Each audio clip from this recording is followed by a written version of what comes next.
Hi Begbrook. So it's day 16 of our Advent countdown.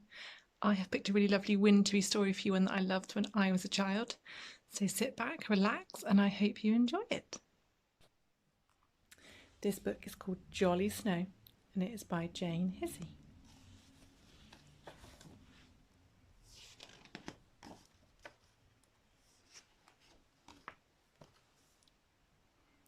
It was cold and grey outside. Jolly, the tall giraffe, had been gazing out the window for days. "What are you waiting for?" asked Rabbit. "I'm waiting for it to snow," said Jolly.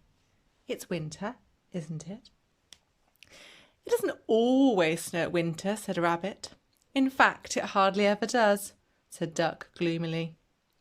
"I know where there's some snow," said Little Bear. "It must be left over from last winter. I'll get it for you."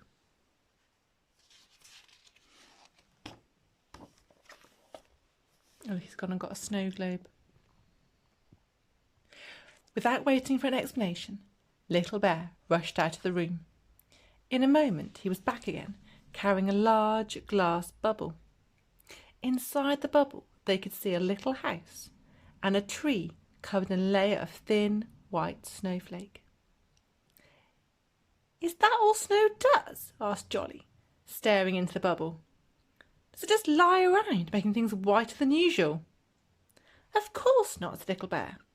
"That wouldn't be any fun. You can make it into balls and throw it."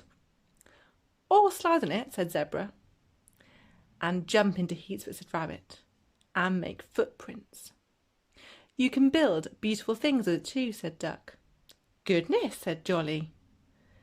"There doesn't look enough for that."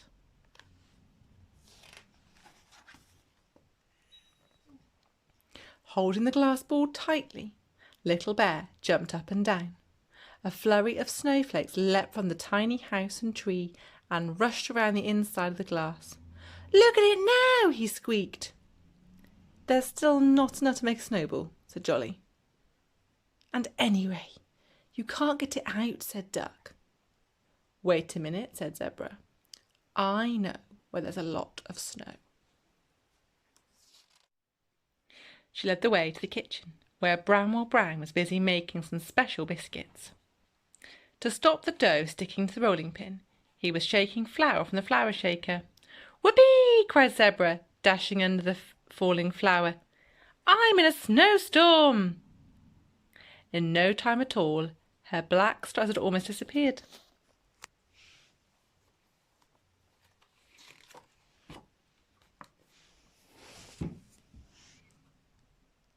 Rabbit tried to gather up a pailful of flour.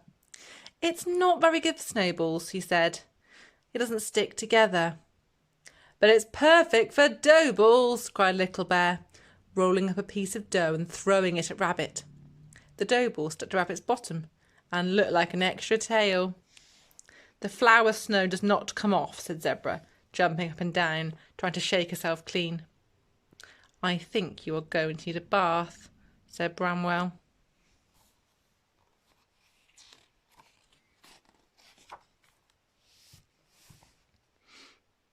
He filled a dish of soapy water, and the snow zebra climbed in.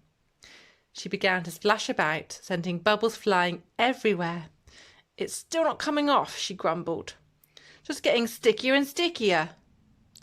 "Flour and water make a sort of glue," said Duck. "You'll probably have to stay white forever." "No, you won't," said Bramwell kindly. "We'll get you clean."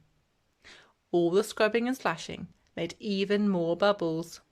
"Snow bubbles!" cried Little Bear, jumping about, popping them with his paws. "Hurry up, Zebra! We want to use your bath as a snow machine."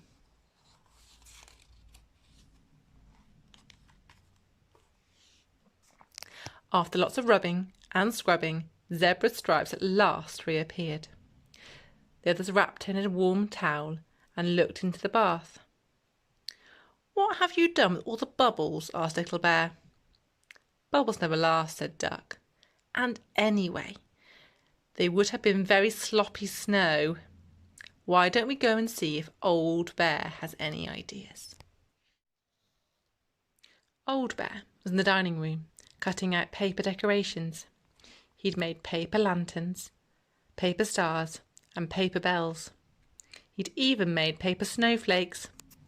"You can't really play with these," said Little Bear, trying to slide on a snowflake. "No, you can't," said Old Bear, resting his decorations. "It's only meant for looking at."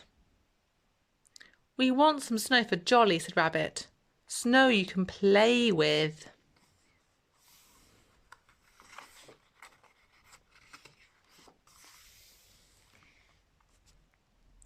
"What about these?" said Old Bear, scattering a blizzard of paper pieces into the air. "Lovely," said Rabbit. "And nice and slippery too," said Little Bear, taking a run at a heap of them and skidding along on his bottom. "What we need is a sledge," said Rabbit. "Or Little Bear will wear out his trousers." He fetched a cardboard box and Bramwell cut away the sides. Duck tied a string to the front and they pulled it along to test it.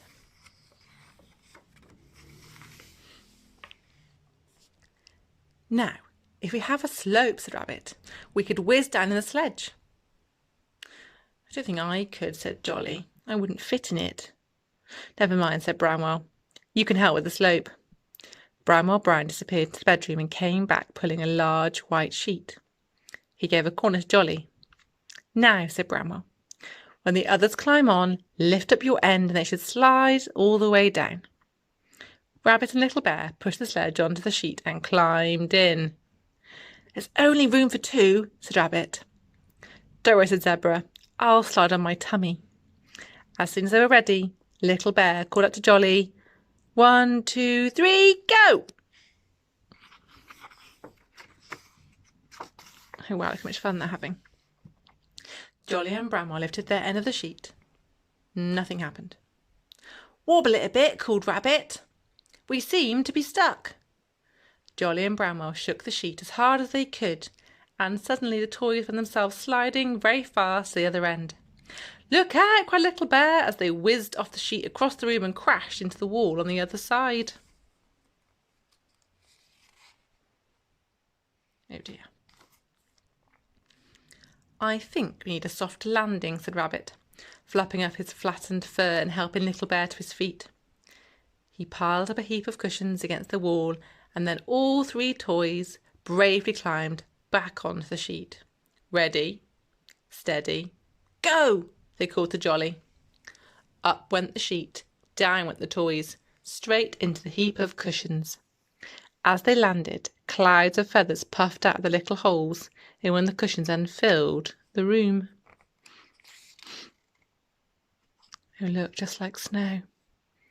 "Look, it's feather snow!" cried Little Bear, making the hole bigger with his paw and jumping on the cushion to make more feathers escape.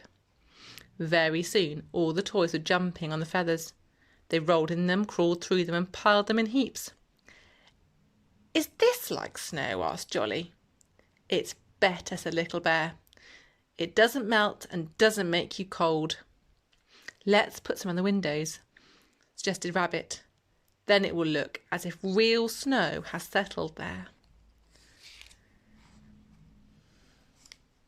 A lovely picture. He climbed up the windowsill and began to pile feathers in each corner. When he reached the third window pane, he stopped and looked, then looked again. "Somebody had already done this one," he called to the others.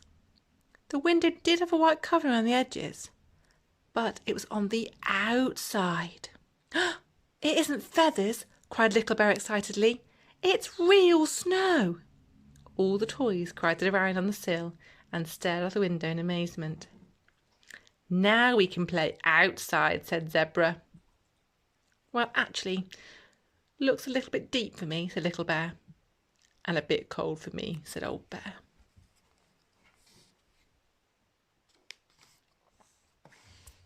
At that moment, Bramwell Brown came into the room carrying a huge plate full of his special snowflake biscuits. "I think what you need is some of my snow," he said.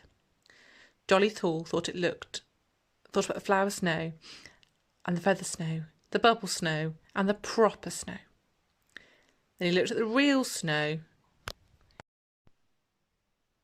At that moment, Bramwell Brown came into the room carrying a huge plate of his special snowflake biscuits. "I think what you need is some of my snow," he said. Jolly Tall thought about the flour snow, and the feather snow, and the bubble snow, and the paper snow. Then he looked at the real snow floating down outside. "I really like all kinds of snow," he announced. "But," he added, munching a snowflake biscuit, "Bramwell snow is probably the snow I like best."